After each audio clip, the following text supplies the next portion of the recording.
لوگ جس حال میں مرنے کی دعا کرتے ہیں، معاذ اللہ، لوگ جس حال میں مرنے کی دعا کرتے ہیں، ہم نے اس حال میں جینے کی قسم کھائی ہے۔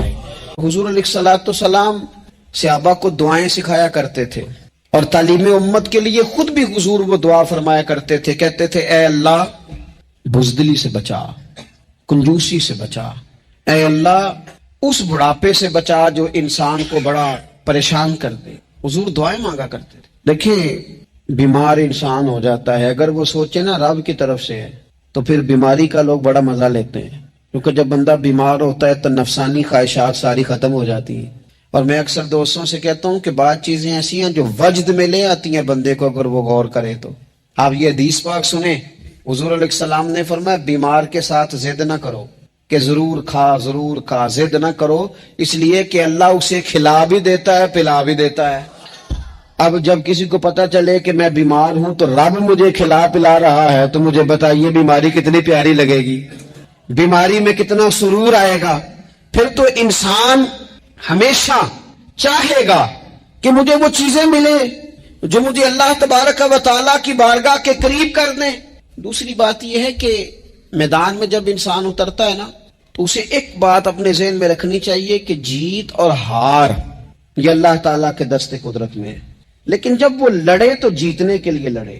ہمارے ہاں نا بہت سارے لوگ لڑنے سے پہلے ہی ہارے ہوئے ہوتے ہیں، میدان میں نکلنے سے پہلے ہی وہ کمزور باتیں کر رہے ہوتے ہیں، ابھی سفر شروع نہیں ہوتا وہ کہہ دیتے ہیں نہیں جناب آپ کی بات تو ٹھیک ہے پر کیسے ہوگا، کیوں کر ہوگا، لوگ تو آج کل چلتے ہی نہیں، بڑے مسئلے خراب ہیں۔ اور پھر کچھ لوگ ایسے ہیں جن کی باتیں سن کر بندے بیک گیئر لگا لیتے ہیں، اور میں نے دیکھا باتیں کرنے والے وہیں رہتے ہیں اور کام کرنے والے کہاں سے کہاں چلے جاتے ہیں۔ یہ یقینی نہیں کہ جیتیں گے، لیکن جب میدان میں اترے نا تو پھر ہمیشہ جیتنے کے لیے اترے۔ کوشش کریں کہ میں نے اس انداز میں نکلنا ہے کہ میں نے نہ جیتنا ہے۔ حضرت مولا علی شیر خدا کرم اللہ تعالی وجہ الکریم سے کسی بندے نے پوچھا حضور آپ ہر میدان میں کامیاب کیوں رہتے ہیں؟ فرمانے لگے جیت ہار تو رب کریم کے دست قدرت میں ہے، لیکن جب میں اترتا ہوں نا میدان میں تو میں دشمن دیکھ کے پہلے ہی فیصلہ کر لیتا ہوں کہ میں نے اس کے پیٹ میں خنجر مارنا کہ گلے پہ، میں جیتنے کے لیے میدان میں اترتا ہوں۔ تو آپ دیکھ لینا دیواریں ہلتی رہتی ہیں اور در کانپ جاتا ہے، علی کا نام سن کر اب بھی خیبر کانپ جاتا ہے۔ کیوں کہ کہتے ہیں میں ذہن بنا لیتا ہوں کہ میں اسے کاٹ کے لاؤں گا، میں ڈرتا اور سہمتا ہوا میدان میں نہیں اترتا۔ ذہن ہوتا ہے کہ آج لڑوں گا تو جیتوں گا، آج میں دیکھیں میں کیا کرتا ہوں۔ حوصلہ نہیں پیدا کر پا رہے بچوں میں، کچھ بچے بھی اللہ خیر کرے عزم و ہمت والے لوگوں کے پاس بیٹھتے نہیں، اور دوسرا ہم اپنے بچوں کا کسی کو آئیڈیل بھی نہیں بننے دیتے۔ بچے کسی کا نام لیتے ہیں تو ہم کہتے ہیں پتر چھاٹ پر یہ دور ہی نہیں ہے، ہم کوئی ایسا ذوق، کوئی مزاج، کوئی طبیعت پیدا ہی نہیں ہونے دیتے۔ کچھ آنے والی نسل کا مزاج ہے کہ وہ اٹھنا نہیں چاہتی، بیٹھنا نہیں چاہتی، چلنا نہیں چاہتی، وہ چاہتی ہے میں لیٹی رہوں، موبائل میرے ہاتھ میں رہے، باقی سارے کام ریموٹ کنٹرول ہو۔ جب انسان دیکھیں نا، ایک ڈاکٹر صاحب کے پاس ایک دفعہ میں گیا تو ایک مریض کو وہ سمجھا رہے تھے، اسے کہہ رہے تھے کہ تو تھوڑی ورزش بھی کیا کر، تھوڑی ورزش بھی کیا کر، اور ساتھ انہوں نے بڑی اچھی بات کی، کہنے لگے اللہ تعالیٰ نے نا جسم میں جوڑ بنائے ہیں، یہ گھٹنے ہیں، یہ کونیاں ہیں، اللہ نے جوڑ بنائے ہیں، اسی لیے تو بنائے تھے کہ تھوڑی ان کو حرکت بھی دی جائے، لیکن اگر آپ ان جوڑوں کو حرکت ہی نہیں دیں گے تو یہ تو زانگالود ہو جائیں گے۔ تو کام زندگی میں عزم کے ساتھ، ہمت کے ساتھ، اور سب سے بڑی مضبوطی یہ ہے کہ آپ یہاں سے مضبوط ہوں، آپ اعصابی طور پر مضبوط ہوں۔ یہ جو کمزوری ہے نا، ذہنی کمزوری، میں نہیں پسند کرتا کہ مطلب خواتین بچوں کو اس لیے ڈرائیں کہ بیٹا او ہو بلی آ گئی ہے، بلی کیا ہوتی ہے جی؟ لیکن جو خواتین آج بھی بچوں کو بلی سے ڈرائیں گی، اچھا اس کو ڈرا بلی سے رہی ہوتی ہیں اور ساتھ کہہ رہی ہوتی ہیں ماما کا شیر، یہ آپ کا شیر بلی سے ڈرتا ہے، یہ اماں کا شیر بلی سے ڈر رہا ہے، آپ نے اس سے بلی سے ڈرا دیا، نام شیر رکھ دیا ہے۔ یہ کیسا شیر ہے کہ جو بلی آتی ہے تو بھاگ جاتا ہے؟ یہ ماحول مطلب متضاد ہے۔ یہ کاکروچ دیکھ کر چیخیں مارنا نا، یہ برگر فیملی ہونے کی علامت ہے۔ چھپکلی دیکھ کر نا چیخیں مارنا، یہ امیر گھروں کی علامت ہے، پڑھے لکھے لوگوں کی علامت۔ یہ کیا مذاق ہے؟ جو قوم چھپکلی سے ڈرتی ہے، کاکروچ سے ڈرتی ہے، اور جو لوگ کہتے ہیں ہو یہ جناب یہ تو اندر میرے وہ آ گیا ٹوکا تو یہ کھا جائے گا، تو یہ قوم انقلاب برپا کرے گی، یہ میدانوں میں نکلے گی۔ بڑے خوبصورت انداز میں ویڈیو بنا کے تو اس کو شیئر کیا جاتا ہے کہ وہ جی قربانی والے دن بکرا ذبح ہو رہا تھا تو بچہ رو پڑا۔ کیا بات کرتے ہیں آپ؟ یہ جہاد کرے گا بچہ کل کو جو بکرے ذبح ہونے پہ روتا ہے؟ اعصابی مضبوطی ذہنی طور پر مضبوط کب ہوتی ہے؟ جب انسان اخلاقاً مضبوط ہوتا ہے، اس کی طبیعت وزادار ہوتی ہے، اس کا مزاج اسے مضبوط کرتا ہے۔ آپ ایک حدیث دیکھیں، ترمذی میں موجود ہے، حضور علیہ الصلوۃ والسلام نے فرمایا جب اللہ تعالیٰ نے زمین کو پیدا کیا تو زمین ہلنے لگی، تو اللہ نے پہاڑوں کو میخیں بنا کر قلعے بنا کر زمین میں لگا دیا تو زمین ٹھہر گئی۔ فرشتے فوراً عرض گزار ہوئے کہ مالک تیری سب سے طاقتور مخلوق یہ پہاڑ ہے؟ فرمایا نہیں، لوہا جو ہے نا وہ پہاڑوں سے بھی طاقتور ہے، کیونکہ لوہا پہاڑ کو کاٹ دیتا ہے۔ یا اللہ پھر لوہا سب سے طاقتور ہے؟ فرمایا نہیں، آگ اس سے بھی طاقتور ہے۔ کیا آگ سب سے طاقتور ہے؟ تو فرمایا نہیں، پانی بھی ہے۔ کیا پانی طاقتور ہے؟ فرمایا ہوا بھی ہے، جو پانی کا رخ پھیر دیتی ہے۔ مسلمانوں خدا را اس سے بڑا ذوق نہیں ملے گا۔ میں طاقتور ہونے کا طریقہ بتا رہا ہوں۔ ہمارے ہاں لوگ سمجھتے ہیں کہ میں بولتا زیادہ ہوں اس لیے میں طاقتور ہوں، میرے پاس اسلحہ زیادہ اس لیے میں یہ دیکھو حضور نے بتایا طاقتور کون ہوتا ہے۔ یا رسول اللہ پتھر پہاڑ طاقتور ہے؟ تو فرمایا نہیں، ان پر تو لوہا ہے، لوہا طاقتور ہے، نہیں اس پر تو آگ ہے، آگ طاقتور ہے، نہیں اس پر تو پانی ہے، پانی طاقتور، اس پر تو ہوا ہے۔ تو حضور پھر مہربانی کریں بتائیں طاقتور کون ہے؟ تو یہ دیکھو نا، یہ یاد رکھو نا، یہ کائنات کے سب سے بڑے حکمت والے محبوب کی بات یاد رکھو نا۔ حضور فرمانے لگے سب سے زیادہ طاقتور وہ مومن ہے جو سیدھے ہاتھ سے صدقہ دیتا ہے اور دوسرے کو پتہ بھی نہیں لگنے دیتا۔ اس ہاتھ سے صدقہ دیا اور اس ہاتھ کو پتہ، جس میں یہ اخلاقی طاقت آ جائے نا کہ اللہ کے راستے میں دے کر پھر اسے چھپانا آ جائے، وہ بڑا طاقتور آدمی ہے۔ میں یہ سب سے بڑا طاقتور ہے جس نے اپنے رب سے راز نیاز شروع کر لیے، اللہ کے راستے میں دیتا ہے پھر کسی کو خبر ہے۔ یہ کون سی طاقت ہے؟ یہ روحانی طاقت ہے، یہ اخلاقی طاقت ہے، یہ کردار کی طاقت، یہ سوچوں کی طاقت ہے، یہ آپ کے مزاج کے بلند ہونے کی طاقت ہے۔ آپ سورہ بقرہ پڑھیں گے تو قرآن مجید اصحاب صفہ کی شان بیان کرتا ہے کہ انہیں بڑی حاجت ہے، بڑے ضرورت مند ہیں۔ وہ لوگ تھے جو کئی دنوں تک روٹی نہیں کھاتے تھے، لیکن رب فرماتا ہے کہ میرے محبوب کے مدرسے کے ان طالب علموں کو جو دیکھے گا اسے محسوس ہوگا کہ یہ تو بڑے امیر لوگ ہیں۔ کیوں محسوس ہوگا؟ لا یسألون الناس الحافا، یہ لوگوں سے لپٹ کر سوال نہیں کرتے، کشکول طلب نہیں دراز کرتے، یہ اپنے پردے کو قائم رکھتے ہیں۔ خودداری، عزت نفس، وقار، خودی ہمارے ہاں تیزی سے ان چیزوں کا آج جو ہے وہ یوں محسوس ہوتا جیسے قحط ہو گیا ہے۔ اللہ ماشاءاللہ آپ کے زخم دکھانے سے کوئی بھی آپ کا زخم نہیں بھرے گا، بلکہ میں نے تو یہ دیکھا ہے اپنی زندگی میں کہ اچھا بھلے تعلقات چل رہے ہوتے ہیں، آپ کو ذرا ضرورت پڑ جائے تو سامنے والا آنکھیں پھیر لیتا ہے، اسی وقت اس کا ماحول اور اس کے حالات خراب ہو جاتے ہیں۔ اس لیے اپنا سارا بھروسہ، اپنی ساری توجہ، اپنی سوچوں کا مکمل مدار صرف اللہ رسول کی ذات کو بنائیں، اور اس انداز میں بنائیں کہ کون دیتا ہے دینے کو تو چاہیے، دینے والا ہے سچا ہمارا نبی۔ اور یہ ذہن بنائیں زندگی میں کہ رب رسول کی بارگاہ سے 2 قطرے بھی مل گئے تو دنیا بھی بن جائے گی، آخرت بھی بن جائے گی۔ اس لیے ادھر ادھر دیکھنا تھوڑا کم کریں۔ اور بالخصوص آج اپیل کروں گا، استاد اپنے شاگردوں کو، پیر اپنے مریدوں کو، باپ اپنی اولاد کو بڑی بڑی باتوں کا سبق پڑھائے، بڑی بڑی باتوں کا۔ اقبال نے شکوہ کیا، اقبال کہنے لگے شکایت ہے مجھے یا رب خدا بندان مکتب سے، یہ جو انہیں کہتے ہیں کہ جناب پڑھ جاؤ گے تو روٹی اچھی ملے گی، یہ انہیں کہتے ہیں پڑھ جاؤ گے تو کار میں بیٹھو گے، پڑھ جاؤ گے تو کوٹھی بنا لو گے، یہ کیا سبق پڑھا رہے ہیں بھلا؟ ان کو تو تم بڑے بڑے باتیں بتاؤ، انہیں کہو پڑھو گے تو دنیا میں حضور کے دین کا انقلاب برپا کرو گے، تم ان کہو کہ تم پڑھو گے تو تم ایک پورا پورا ملک چلاؤ گے، تم انقلاب برپا کرو گے، اٹھ باندھ کمر کیوں ڈرتا ہے، پھر دیکھو خدا کیا کرتا ہے۔ اقبال کہنے لگے یہ تم کیا سبق پڑھا رہے ہو کہ روٹی صحیح مل جائے گی، چندہ اکٹھا کرنے کا طریقہ آ جائے گا؟ کہنے لگے شکایت ہے مجھے یا رب خدا وندان مکتب سے، سبق شاہی ہے اور بچوں کو دے رہے ہیں خاک بازی کا۔ اڑنے والی تعلیم تھی اور یہ انہیں رینگنے کا سبق پڑھا رہے ہیں۔ تگڑی تگڑی باتیں بچوں کو سکھاؤ، تگڑی تگڑی۔ یہ پھر سارے نہ ڈھونڈتے پھریں کہ وہ فلانا جو ہے نا چاچا امیر ہے تو ماموں امیر ہے تو فلانی خالہ باہر ہے تو فلانا ذرا مہربانی، کوئی بھی نہیں مہربانی کرتا۔ مہربانی جب بھی کرتا ہے یا خدا کرتا ہے یا مدینے والے محمد مصطفیٰ کرتا ہے۔ اپنی توجہات کبھی بچوں کو دیکھیں، حضرت لقمان اپنے بیٹے کو کیا کہتے ہیں؟ کہتے ہیں یا بنیا اقم الصلاۃ وامر بالمعروف وانہی عن المنکر۔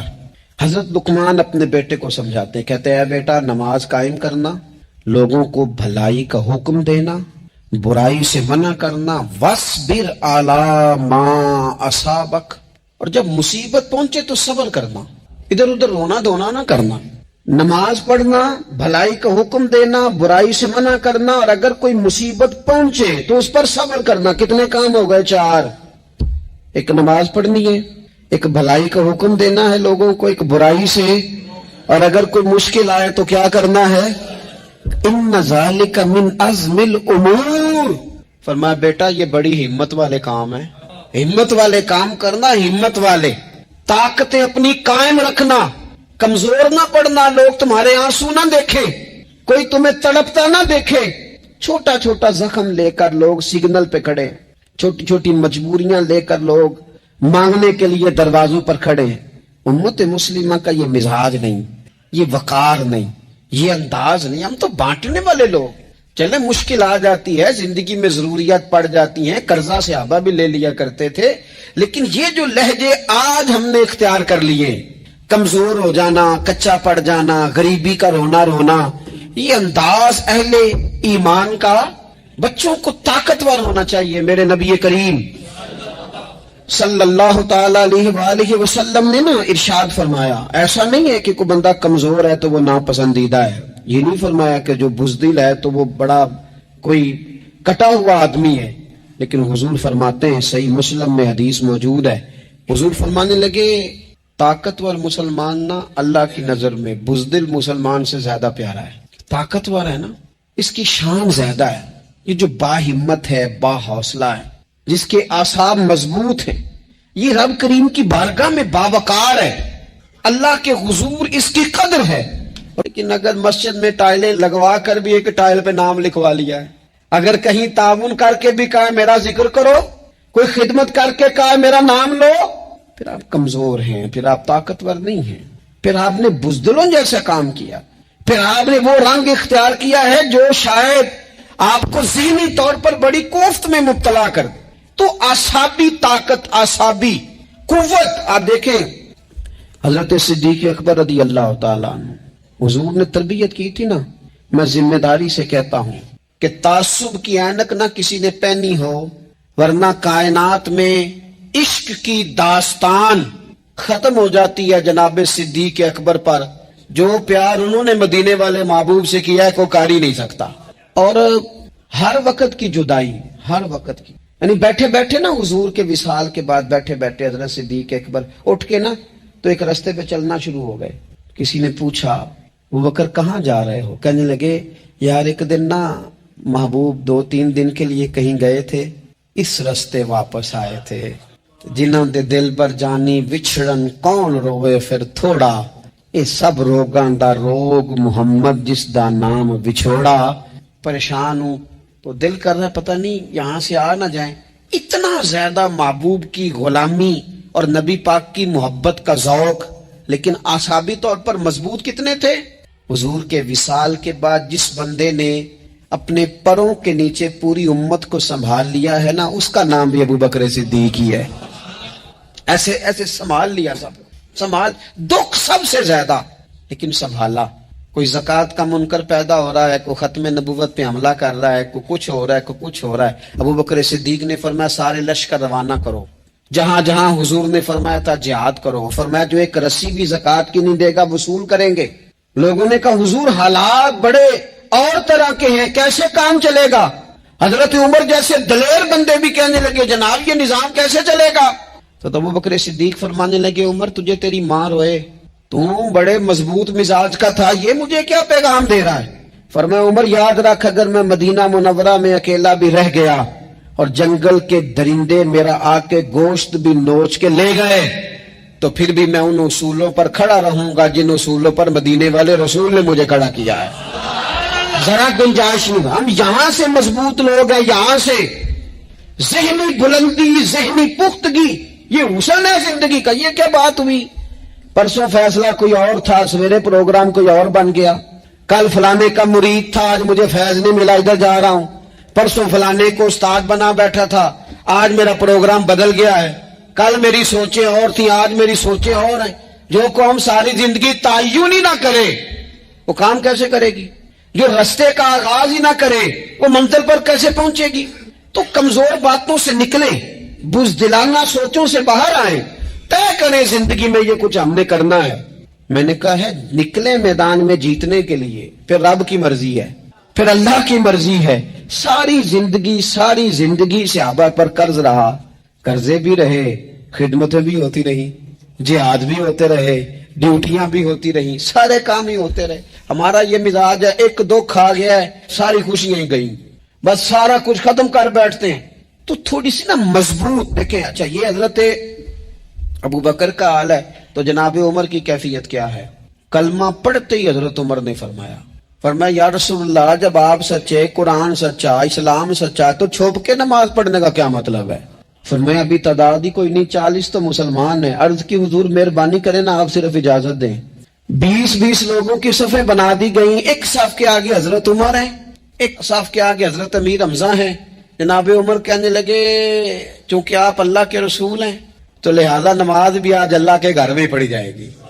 تو حضرت عمر بیت اللہ شریف کے بیچ کھڑے ہو کے نعرہ لگاتے ہیں، فرماتے ہیں میں عمر ہوں، تم مجھے بھی جانتے ہو، میرے باپ کو بھی جانتے ہو، تم میرا قبیلہ بھی جانتے ہو، میں نے پڑھ لیا ہے محبوب کا کلمہ۔ اب جس نے بچے یتیم کرانے ہو اور اپنی بیوی بیوہ کرانی ہو وہ آئے اور مجھے روکے، یہ محبوب اللہ کے ہیں اور گھر بھی اللہ کا ہے تو نماز بھی آج اللہ کے گھر میں پڑھی جائے گی۔ جب تک انسان یہاں سے طاقتور نہیں ہوتا، پھر بات آئی سیدنا عثمان غنی کی، میں پہلا وہاں اونا رنداں تو جن نے کھلی بغاوت کی تھی، ہے پورا قبیلہ اور طرف ہے، عثمان تیرے گھر میں مال ہے، دولت ہے، وزاداری ہے، لوگ سارے کیا کہیں گے، والد مخالف، چچا مخالف۔ حضرت عثمان غنی جیسے آدمی کو پکڑ کے باندھ دیا گیا گھر میں، پر عثمان غنی کہنے لگے میں ان بزدلوں میں سے نہیں ہوں جو محبت بھی کریں اور اظہار بھی نہ کر سکے، جو دعویٰ بھی کریں اور پھر ان کے اندر طاقت اظہار بھی نہ ہو۔ فرمایا تم جتنا باندھ سکتے ہو باندھ لو، تم اپنی دولتیں، حکومتیں اور اپنا جاہ و جلال سنبھال کے رکھو، ہم نے تو غلامی کا فیصلہ کر لیا ہے۔ اور پھر کی غلامی انہوں نے۔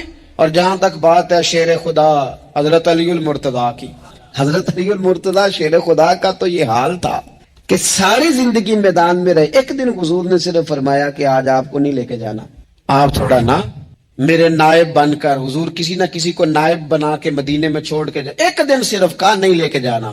تو حضرت مولا علی رونے لگے، کہنے لگے حضور میں بچوں کے بیچ رہوں، عورتوں کے بیچ رہوں، میری تلوار کو زنگ لگ جائے گا، حضور مجھے تو گھوڑے پہ بیٹھنا پسند ہے۔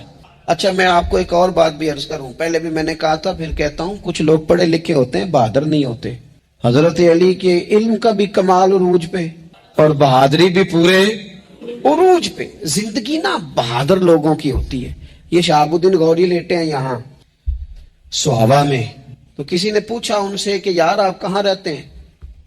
کہنے لگے میں گھوڑے کی پشت پہ ہوتا ہوں، ہمارے بچے بڑی سونی فوٹو بناتے ہیں، ان سے پوچھیں آج کل آپ کیا کرتے ہیں تو کہتے ہیں موبائل چلاتے ہیں۔ آپ کیا کرتے ہیں؟ فوٹو کھینچتے ہیں۔ آپ کیا کرتے ہیں؟ کہتے ہیں وہ نا مجھے ایسا عجیب مسئلہ ہے موبائل کا کہ بچوں کی نا مطلب میں کئی دفعہ سوچتا ہوں کہ اگر انہیں کچھ 4 گھنٹے موبائل سے علیحدہ رہنا پڑا نا تو ہو سکتا ہے کہ ان کو ڈاکٹر کو بھی دکھانا پڑ جائے، اتنی کوئی بری حالت ہو گئی۔ مجھے ڈھیر سارے دوست کہتے ہیں جی آپ ٹیلی فون پہ ملتے نہیں۔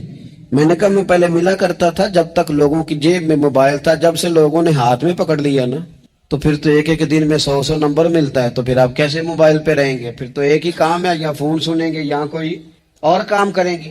تو تھوڑی سی ہمت والی زندگی گزاریں۔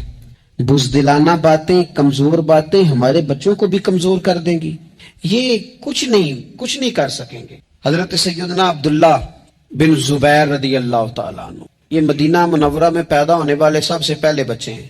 حضرت سیدنا ابوبکر صدیق رضی اللہ تعالیٰ عنہ کے نواسے ہیں، حضور کے پھپھو جناب صفیہ کے پوتے ہیں، اور عشرہ مبشرہ صحابی حضرت زبیر بن عوام ان کے بیٹے ہیں۔ شروع سے ہی بڑے بہادر تھے۔ ایک دن کچھ بچے گلی میں کھیل رہے تھے تو ایک شخص نے آ کے نا چیخ ماری، ڈرایا، سارے بچے بھاگ گئے۔ جناب عبداللہ ابن زبیر کہنے لگے کیوں بھاگتے ہو؟ اب چیخوں سے بھی ڈرو گے؟ واپس آؤ سارے، میں تمہارا امیر ہوں، آؤ ذرا اس پر حملہ کریں۔ ہم سارے بھاگے اور یہ اکیلا کھڑا رہے۔ اس پر حملہ کیا، وہ ڈرانے والا خود ڈر کے بھاگ گیا۔ تھوڑا سا نا مزاج، ذہن، طبیعت دیکھیں نا، بدتمیزی اور چیز کا نام ہے، لیکن گفتگو کا مضبوط ہونا یہ اور چیز کا نام ہے۔